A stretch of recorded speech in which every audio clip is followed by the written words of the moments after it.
engagement, but it's another platform for interaction between the President and SANEF as a representative and voice of journalism in our society.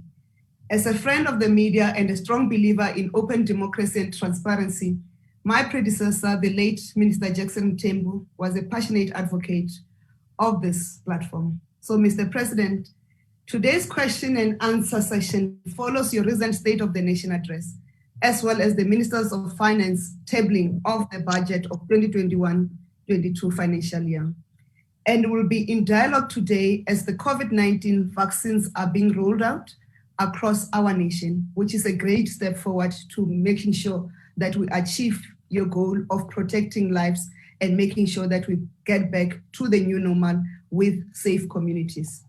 A great deal is unfolding in our country, and today is an opportunity for to explore this and other issues with our head of state and government.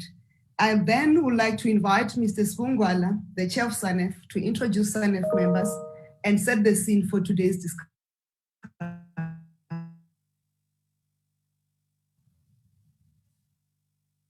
Thank you, Minister Ntshavheni. I hope that I'm audible, colleagues. Mr. President, colleagues, good afternoon.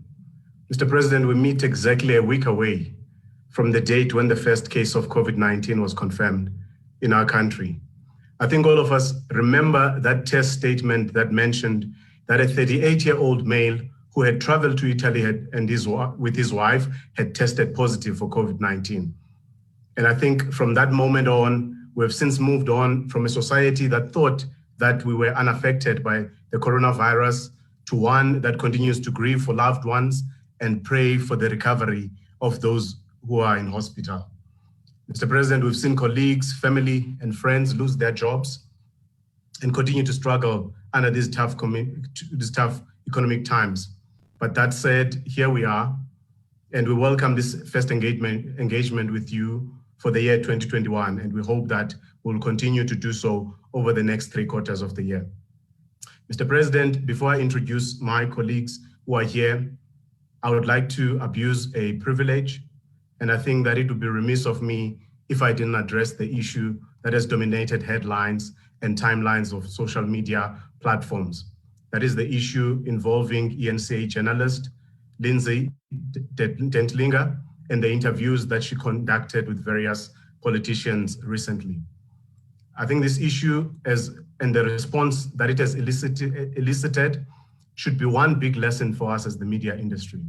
And it is not just about ENCA or their journalists, but it is about us as the media and as journalists who care about our profession and also the relationship that we have with the audiences that we serve. As a starting point, I think that it challenges us as newsrooms to now introduce standards of procedure in terms of how we treat guests during these times of COVID-19. If it becomes an unwavering rule in every newsroom to make sure that journalists on the field wear masks and also ask their guests to wear masks, that way we won't have to deal with such a situation where we are seen as the media to be treating white politicians differently from Black politicians. Secondly, I think it is important for us to acknowledge that those who are angry about this incident are justified. The individuals who feel affronted have a right to be angry, and they also have a right to be heard. We should not be dismissive of their feelings. This country has a dark and a painful history of racial prejudice and violence, and it is not for anyone to tell those who feel racially maligned that they are being malicious. This is a moment that calls for cool heads and for reflection. And as journalists, we're people. We all have our unconscious biases. Therefore, it is important that we take the time to reflect on our actions and also how we relate to our guests and audiences. Where we have made mistakes, we should admit our mistakes. We should not be defensive and cast those who criticize us as being malicious. Journalists are not above criticism. That is why I feel that the statement released by ENCA last night is quite unfortunate, and it lacked the maturity that this moment demands. This is not the time for us to bury our heads in the sand and to be defensive, because such a position only serves to harden attitudes and perpetuate perceptions that we don't care about the feelings of those who feel wronged. I must add, though, that it is quite encouraging that Lindsay has reached out to the gentleman who felt othered by her actions. It shows that she was sensitive and mindful of how the incident made them feel. I think for us as the media, this incident gives us an opportunity to move forward and to draw important lessons from this episode. We have to understand the power we possess as the media and how our portrayal of people and groups of people influences our audiences and their attitudes towards those people. We know the role that we have to play. It's an important role in advancing our democracy. It is power that we have to handle delicately and with the sensitivity that it requires. That is why, lastly, it is important that newsrooms introduce and encourage diversity training so that we can be more aware of diversity issues, and also to arm our journalists so that they can work better with people who have different backgrounds and qualities to our own. I think this will assist us to be more aware of the limitations of our own worldview and be more sensitive to our cultural differences. More importantly, it will assist us to deal with our unconscious bias. From our side as SANEF, we have our subcommittee on diversity, whom will task to undertake this important project. Mr. President, you recently delivered your State of the Nation address, and 2 days ago, the Minister of Finance delivered his budget speech. I'm sure there's a lot that you want to share with us, and there's a lot that our colleagues want to raise during this session. Importantly, I'd like to introduce our members of council, the Council of SANEF, and also our management committee who are here. But more importantly, we also have journalists who represent various media houses. I would say that we have a fair representation of our industry attending this session today.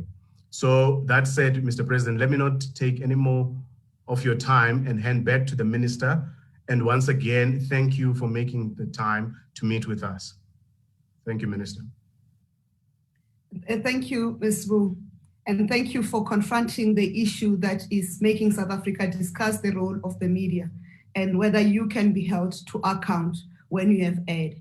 And it's good that as chairperson of SANEF and the leadership of SANEF has acknowledged the weaknesses, and you also prepared to move to the feelings of the people of South Africa as a journalist that continue to become the voice of our people when it is necessary. And therefore, that statement that you've just made, it's important for us to, in terms of connection. Mr. President, I'll then request you and invite you to respond to the opening remarks of Mr. Ngwa. Well, thank you very much, Minister Khumbudzo Ntshavheni, Program Director. And let me also extend not only my greetings, but also my thanks to the chairperson of SANEF, Sbu Ngalwa, and editors and colleagues, and good afternoon. I do welcome this opportunity to engage once again on issues of national importance, in particular the priorities and tasks that we outlined in the State of the Nation. I had wanted to engage with you all a little earlier when the issues were still fresh, but I guess we all had other engagements. But this is still an apt time for us to be able to engage and exchange some views and thoughts. I just saw a headline announcing this engagement, that President to be grilled by the media. And as you were speaking, Sbu, I imagined that you might be having some baula somewhere there, a brazier about ready to grill me and to turn me over and all that. You are just too friendly a guy. I trust that's not the imagery that will ensue. But thank you also right at the beginning for addressing the issue you've just addressed. When I saw what happened outside the doors of Parliament, I was quite disturbed. But thank you for raising it in the sensitive manner that you have raised it, and we should all as South Africans accept the position that you and SANEF are taking on this matter. And we all learn, we all make mistakes, and let's hope that this will continue to be what guides us as we deal with many issues in our country. Many of the issues that we discussed in the State of the Nation address have been discussed and debated over the past 2 weeks, both in Parliament, in the media, and across society more broadly. When I introduced the State of the Nation address, I made the point that this is no ordinary year, and I think all South Africans will attest to that. We are living through a very difficult time, and the SONA that we had to deliver was not an ordinary SONA. Instead of outlining what you would call the full range of government programs for the year, we sought to focus on a few overriding priorities that are meant to address the current conjuncture, the current period that we are in. First, we said we must defeat the coronavirus pandemic, because that is prominent in everybody's mind right now. The vaccination program is one of the central pillars of this effort. Last week, we started phase 1 of the program with the vaccination of health workers. And may I say, I also got vaccinated, and some amongst you were saying, well, the president should have been last to be vaccinated. We did debate this issue and postulated on it quite extensively, and felt that with the saga that we've been through with AstraZeneca, it was important that we should show confidence in the vaccine that was administered. I had wanted to be the very last when we came up with the vaccination program, but it was decided that I should be amongst the first. And to date, we have administered over 52,000 vaccines, just above 52,000. Further doses of the Johnson & Johnson vaccine will be arriving in the coming weeks. And in fact, a batch is about to arrive in the country in a day or two. And then we will have further hundreds of thousands also arriving. As has been reported, in addition to the 12 million doses that we will be receiving through the COVAX facility, we have secured further doses directly from Pfizer as well as Johnson & Johnson. Negotiations with other suppliers are ongoing, and those are with various entities like the Sputnik and the Chinese and a number of others, including Cuba and a few others. And we are confident that we will be able to secure the quantities that we require. Even as the vaccine rollout gathers pace, I believe that it will be necessary to continue to pass on the message that our people must wear masks and the social distancing must be the order of the day, and we should avoid crowded places. South Africa has emerged from a second wave of infections, and we must now do everything within our means to contain further surges. This is vitally important if we are to restore our economy to full operation. And in the coming weeks, we will be meeting with premiers, metro mayors, and other stakeholders to assess the situation and to decide on appropriate measures of dealing with the pandemic going forward, now that we are where we are, with infections tapering down.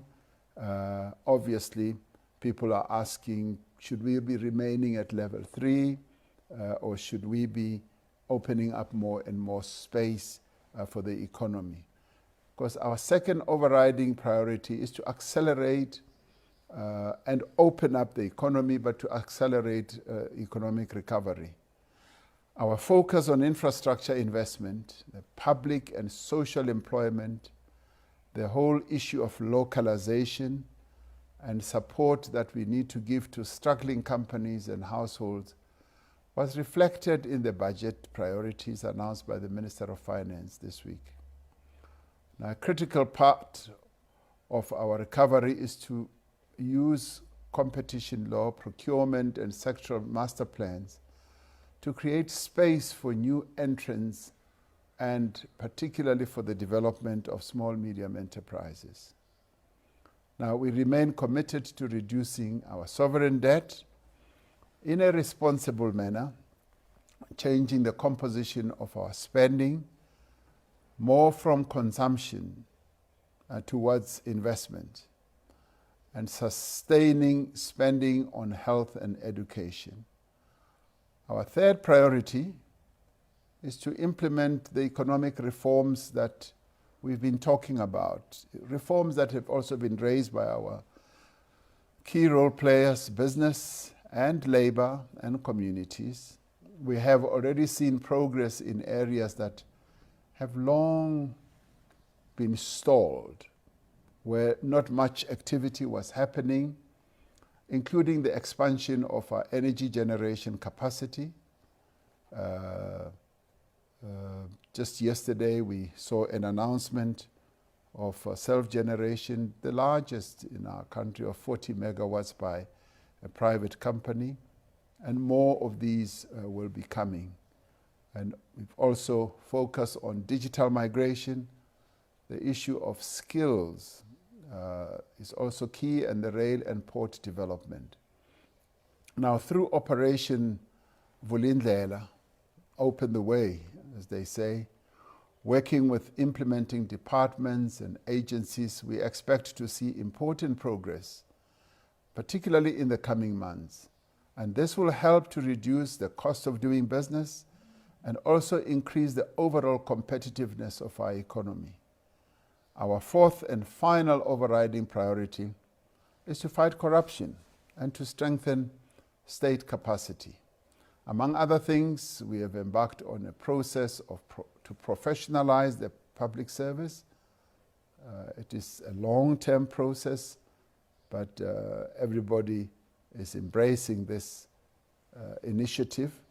A series of structured consultations are underway on various measures to reduce political interference in administration, ensure more stability in the tenure of senior public servants, and introduce more rigorous requirements for the appointment as well as promotion of all these key officials.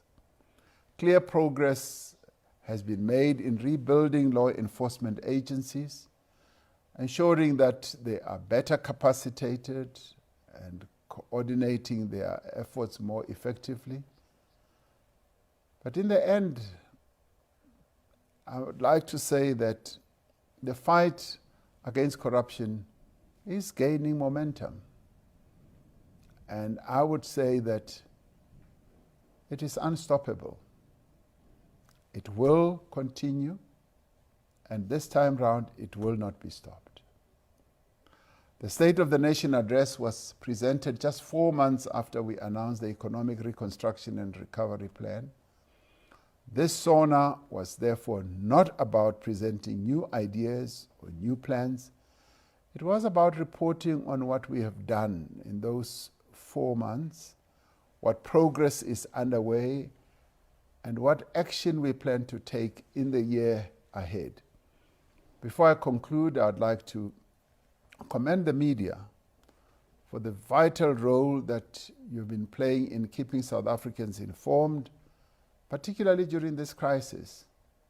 This work will become increasingly important as we confront disinformation, unsubstantiated rumors around the efficacy and safety of the vaccines. As a country, I think we have a huge mountain to climb, but we know that the path that we have to take is a difficult path.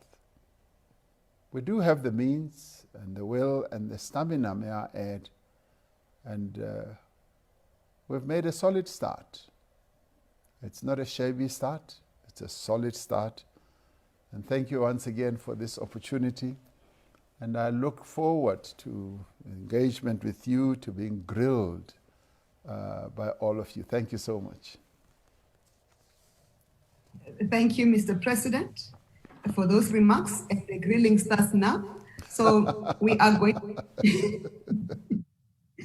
we are going to take the first round of questions, and I'll take 5 hands. And we have the questions. Can we keep the questions brief and direct? And then we can then start, the president will respond and will then take the next set. Can I see a show of hands? Mr. Peter de Deut, you can start.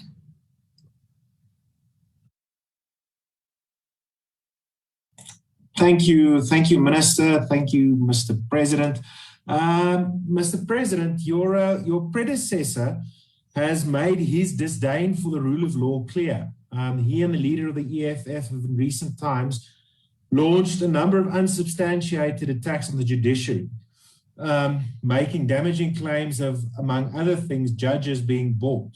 And you've in response made a statement saying that the rule of law must be expected. But does Mr. Zuma's rejection of the authority of the country's highest court, his attacks on judges, and his refusal to adhere to the subpoena by the Zondo Commission undermine you and your party's credibility? And if the president and his party does not unequivocally and clearly condemn this, and in no uncertain terms, should we fear for the future of an independent judiciary? Thank you. Thank you, Peter. I request that in future, everybody who's going to speak, we should not make preambles or make speeches. We ask the questions directly so that we can have more opportunities. Can we have Brian Sokutu with the next question? Mr. President, mine is just a follow-up to Peter's question, Brian Sokutu from The Citizen. I just wanted to understand how are you personally dealing with that fallout with the former president, and whether this puts any strain on you as head of state and as president of the ruling party?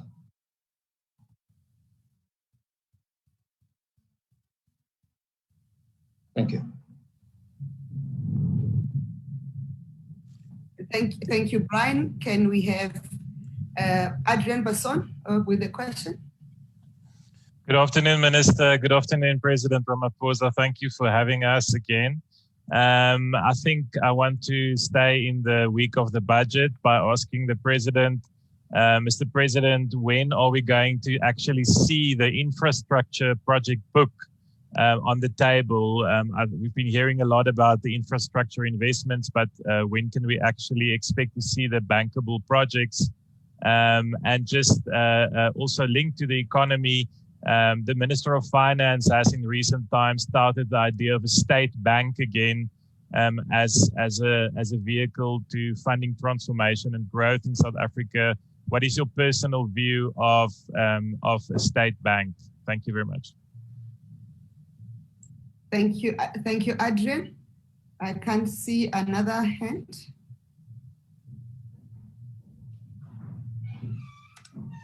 Mr. President, I'll invite you to the Mr. President, before you respond, can I have Christian Duplessis asking the next question? Thank you.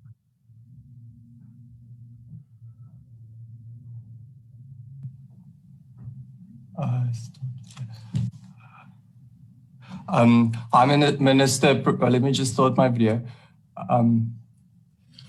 Hi, Mr. President. This is Christian Duplessis from Netwerk 24. Mr. President, can you just give a bit more information about how we are dealing with the pandemic going forward with regards to level 3? What is the considerations that we need to take into account? Why is it so difficult at this stage to decide where to go to from here, just to give a public broader sense of where we're heading? Thank you so much. Thank you. May we have Warafana asking the last question for this round. Okay, ndiyabulela Minister, ndiyabulela nawe President. Eastern Cape isanugxotha uyekisa 32 pharmacists emsebenzini. Ndicela ubuze ngaba kanye ngexesha siphila kulo le-COVID abantu bayekiswa emsebenzini siyeva noogqirha bazakwazi uyekiswa e-Eastern Cape. Ingaba uPresident uthini na ngalo nto leyo? Inkosi. Thank you, Warafana. Mr. President, I'll hand over to you to deal with the first set of questions. Thank you. Thank you, Minister. In relation, I guess, to with the first question by Peter du Toit and Brian Sokutu, which has to do with former President Jacob Zuma's reluctance and or refusal to go to the Zondo Commission. He has articulated his reasons for not wanting to go there.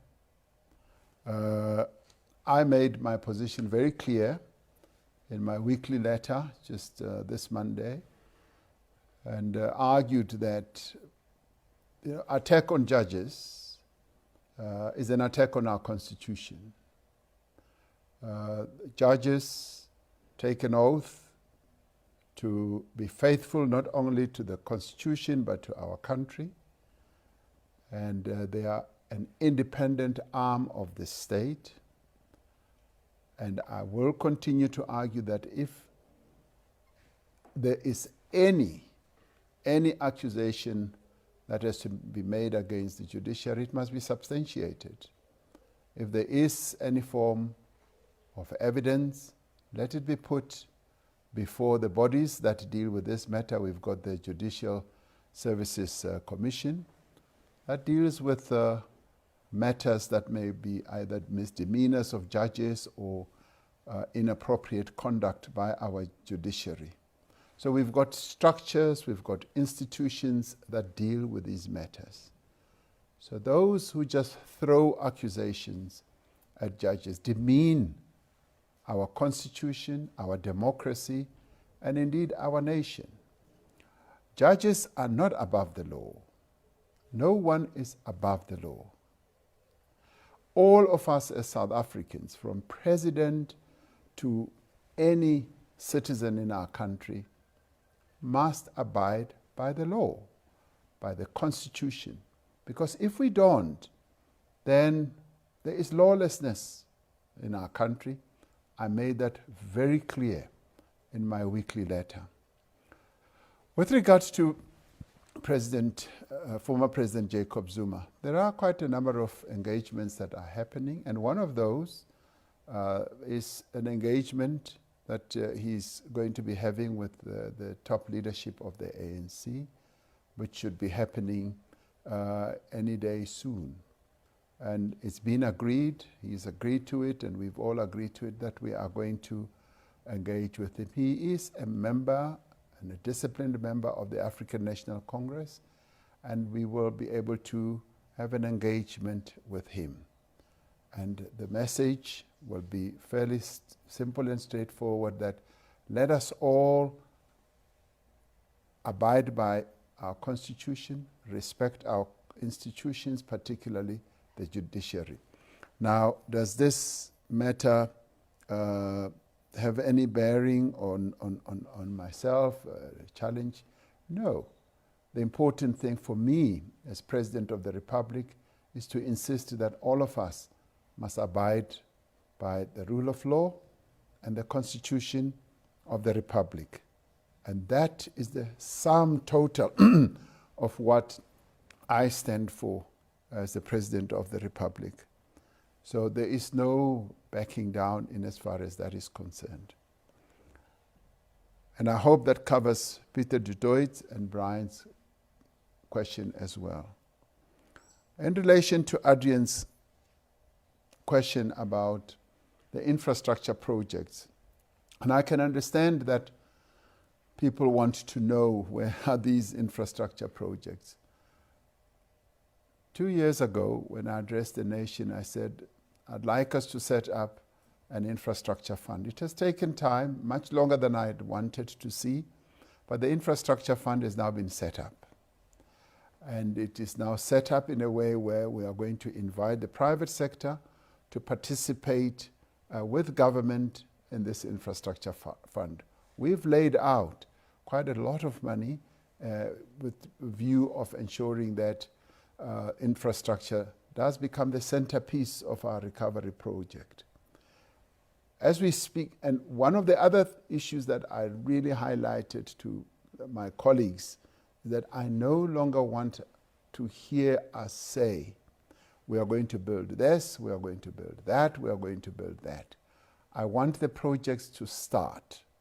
And if I ever to go to those projects, I want to see projects that are already underway and not promises to our people any longer. But in any event, as we speak, in just the third week of March, we're going to see a major project in the Northern Cape, in the Postmansberg area, where we're going to have a 12 billion rand investment for 100 megawatts of concentrated solar power project that will be taking place in the Postmansberg area.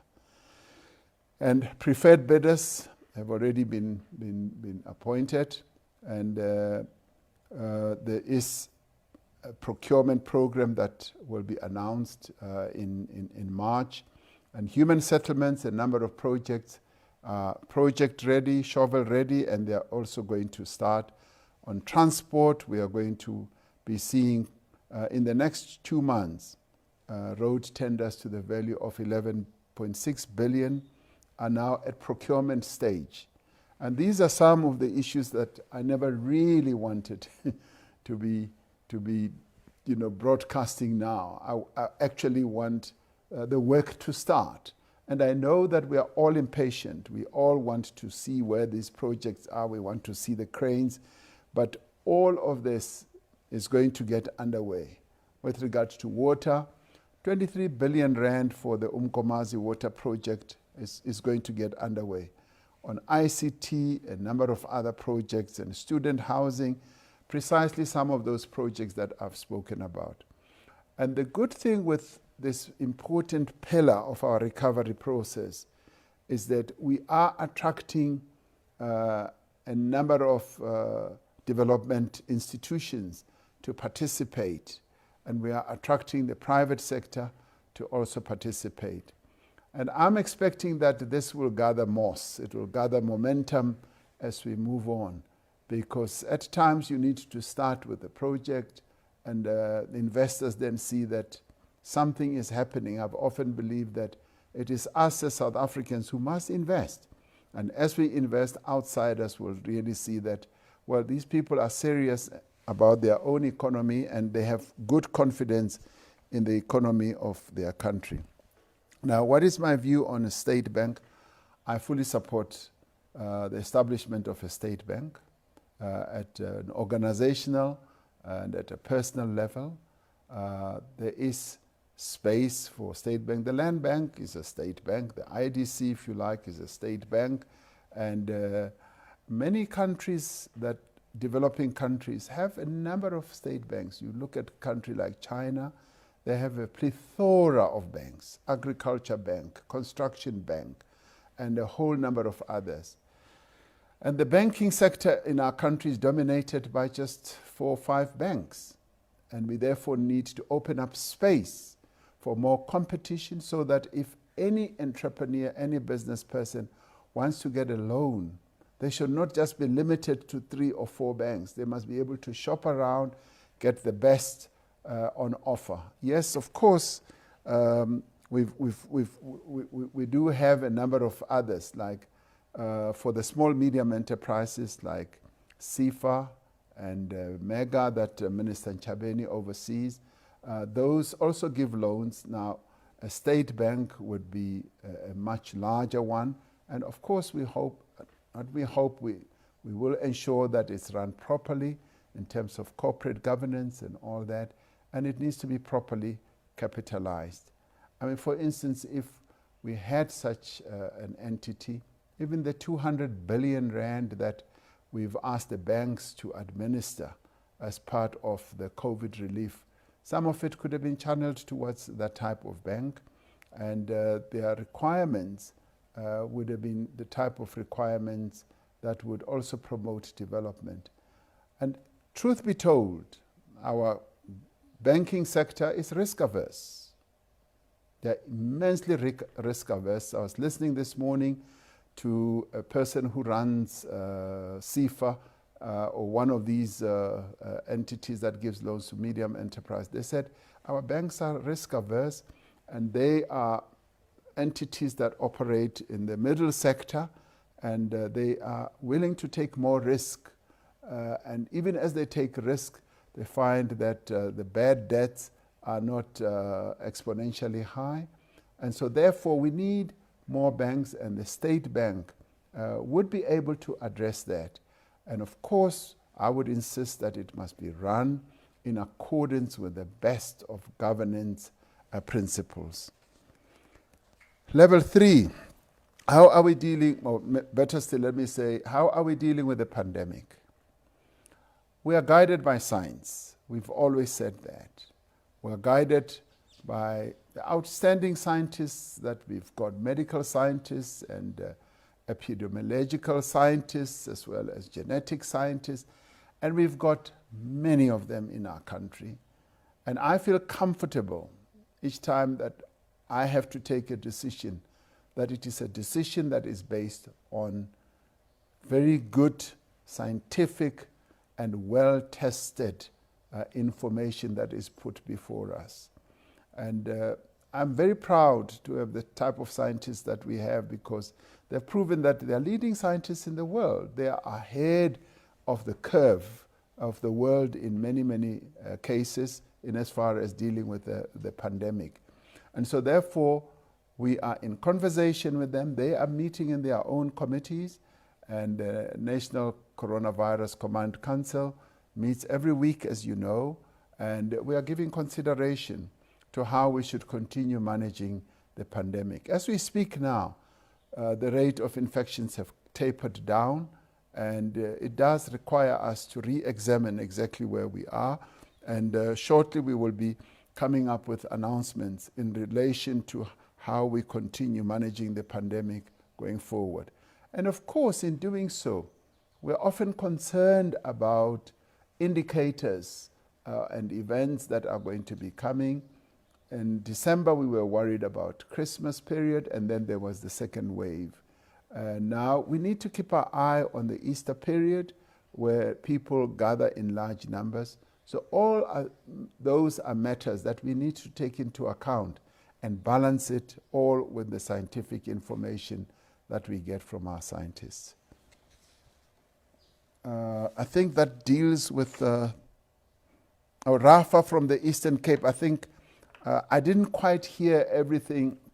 Mfondini bowuthethela phansi andikuvanga kakuhle yonke lento bowuyithetha. Kodwa ndive ndikuve kancinci. Okay.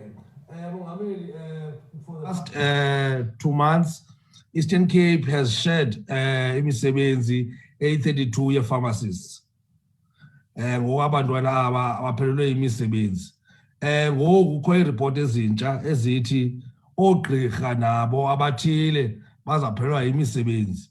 Ngoku umongameli, into umbuzo nje endibuzayo, kakanye ngexesha le-epidemic enje efana corona, kube kungona kupheliswa imisebenzi ebalulekileyo efana nento bazi-pharmacies. Ingaba ngoku sawuendaba ngoku sibona ngoku ama-comrade ingawo ngoku afaka amayeza ebantwini bethu ezilalini. Vile ke ngoku ndikuve kakuhle. Now that is an issue that is affecting the Eastern Cape. I was not aware of it.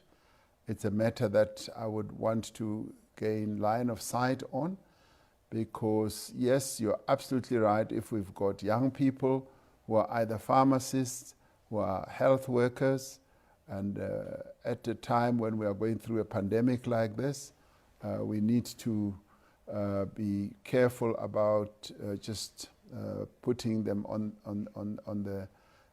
the retrenchment or dismissal list. And more particularly as we are now going to be vaccinating a large portion of our population.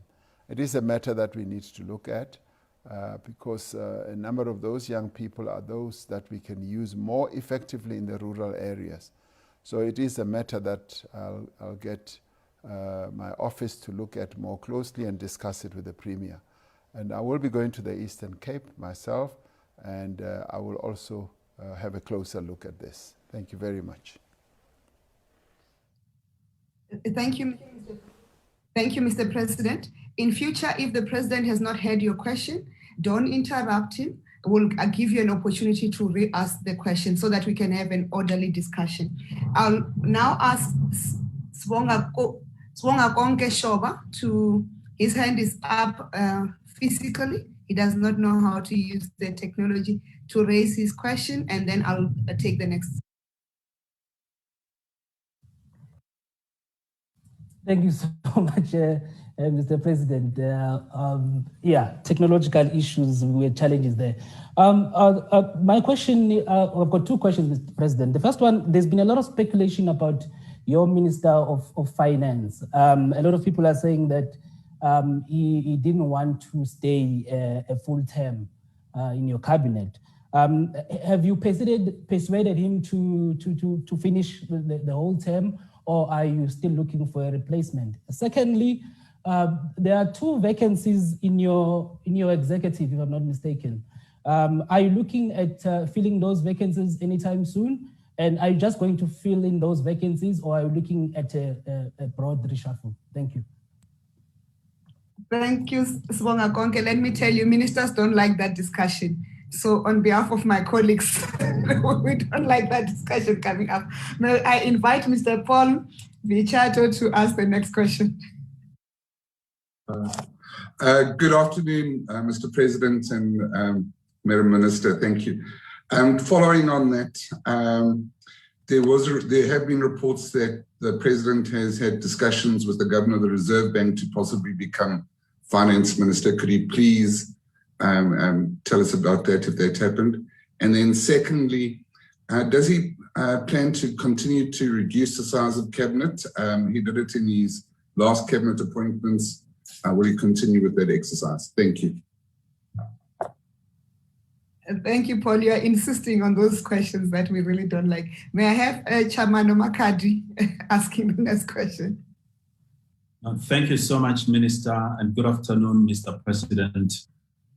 With specific reference to special economic zones, what is your update on that front? And what kind of model would you like to see for South Africa? Thank you. Thank you, Chamano. Can we have Nwabisa Makunga with the next question? Good afternoon, Mr. President, and thank you so much for your time. Mr. President, may I just take you back to the first round of questions we had? What is your understanding of the visit by the police minister to the former president's home? And importantly, do you believe that it was, even if it was in his capacity as a leader of your party, do you believe that it was appropriate, even advisable for him to have gone there, given the context of the legal challenges of the former president? And also, what would you say to people who say it is a demonstration that not all are equal before the law? Thank you, sir. Thank you, Nwabisa. The last question on this round is Jan Dilang.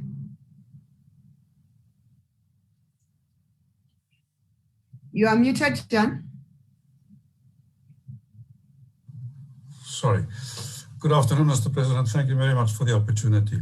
Over the last 10 months or so, I've been very privileged to interview various Black emerging farmers in several parts of the country to discuss their service from the service that they get from the Department of Land Affairs. And I made appalling discoveries. In Mpumalanga, I interviewed 27 Black farmers who were all the victims of attempts of corruption to force payments from them, amongst them an exceptional man called John Mabasa, who has a very successful mixed farming business near Amberlow, who bought his stud cattle from your stock, from your private stock. He has 270 beautiful beef masters, as well as 470 hectares of land of millet grace that he started planting just the day after I visited him in October. He sent me pictures yesterday. Those mealies are 30 or 40 centimeters higher than he is, about 6 foot tall, 1.75 minutes, like you and me. And he's been living on that farm for 5 generations. I visited the graves of his ancestors. Dan, ask the question so that we can have more time. Yes, he's been asked to pay 250,000 rand to stay on that farm where he lives for 5 generations. All 27 members of that association were victims of similar issues. In the Western Cape, we have I've included this recently. And I want to point out that this department has to administer the process of Section 25, the amendments to enable expropriations without compensation. Can you give us an idea are you aware of this situation? What do you think should be done? I've been trying to convey this to the minister, and it was to no avail over 6 months. Thank you, Jan. The question is sorry for taking the time on that. Thank you. Mr. President, that's the second round of our questions. I hand over to you for the response. Thank you. Firstly to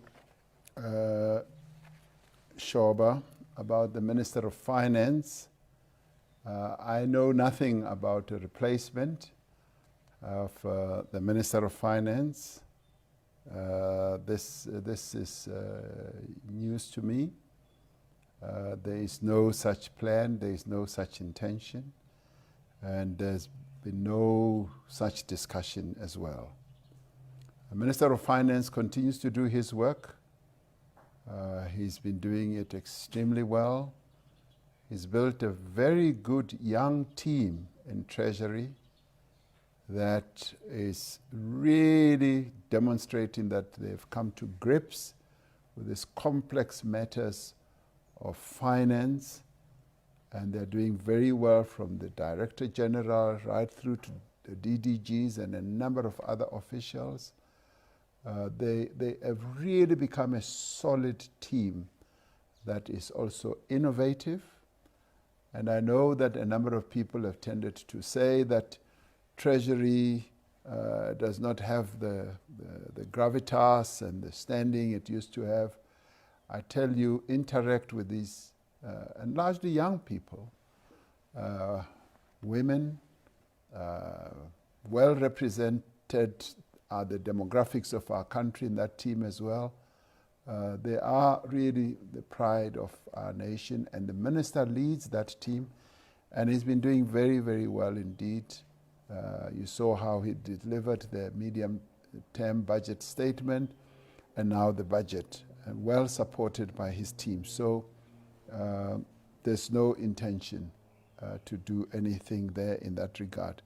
What about the other vacancies? Yes, there are vacancies that have to be filled, and we are giving consideration to that. Yes, at the appropriate time, the decisions will be taken and the announcement will be made. And Paul asked whether I've had any discussions with the governor of the central bank, of the Reserve Bank. Yes, as president, it is my job as well to be briefed by the governor of the central bank about a whole number of matters, but we've had no discussion that goes beyond what we need to talk about, which is the monetary position, and central banker remains independent, and which is what I support very, very strongly. And we are even careful about what we talk about, because what we talk about should never even begin to touch on issues that have to do with the work that they have to do, where independence has to be the order of the day. The question from Paul again about reducing the size of the cabinet. We reduce the size of the cabinet. Things in government take time to, settle into place, and we are proceeding to bed down, as they say colloquially, the processes that we initiated before, and so there is no such intention at the moment. I think Chairman Makadi asked about economic zones, EPZs. EPZs are a very important addition to the economic activity in our country. They are job creators, but they are also bringing foreign direct investments. But apart from that, they also bring in technology into our country. And the EPZs that we are establishing are doing extremely well. And one entity, the Kucha development company, the corporation that we've got, has developed a great proficiency in establishing EPZs for a number of places in our country. And they're also going continental now. They are advising the setting up of EPZs in a number of countries on our continent, as I said in my reply to the State of the Nation. And they are becoming a pride of our country because they've advised the Tshwane, and they've helped to set up the Tshwane EPZ, which is going to be the auto EPZ, and they're also advising others. So I think the EPZs have a very important role in the growth of our economy, like they do in a number of other countries. China is a very good example.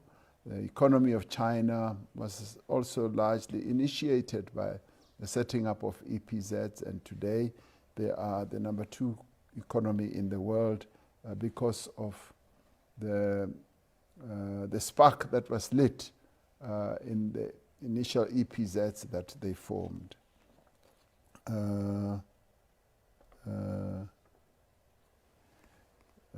Oh yes, then there was a question. I didn't get the name of the colleague who asked the question because I was still taking notes, but it was about the visit by the Minister of Police to former President Jacob Zuma's home.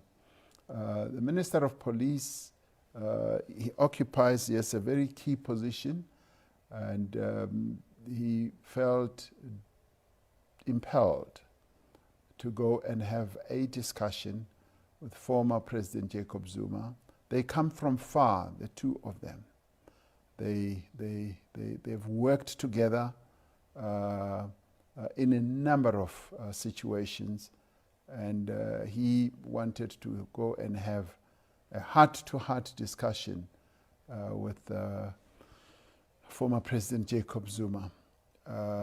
I know there will be views that because he occupies this position as the Minister of Police, he should not have done so, because it could conjure up notions that other people are not all equal before the law. I don't think we should even go there, because I'd like to dispel that notion, because from the report that he gave me, all they really ever discussed was the situation that former President Zuma is in now in relation to going to testify to the Zondo Commission. And it had nothing to do with whatever case, and that I can assure you that it was just as plain and as pure as that. Jan de Lange raises issues and challenges that black farmers are having, the 27 that you're talking about in Mpumalanga. I'm going to want to follow this one up, because being a farmer myself, I would like to get line of sight of this, because farming is a very difficult calling and occupation. You really hardly ever make the type of money that people often think you make. And if you are going to be lumped with large sums of money that you should pay as a small farmer, it could make your life and your enterprise even much more difficult. So I'd like to get more information, and we'll be following these types of challenges up with the minister because we should be more supportive to our black emerging farmers rather than try and discourage them from participating more profitably in farming. To have 250,000 being loaded onto you that you should pay for a 400 hectare farm, it's a lot of money, and we need to find out whatever that is for. So if we can even get his details, I would appreciate that, because I'd like to follow that up. Thank you very much. That covers all those questions, Minister. Thank you, Mr. President.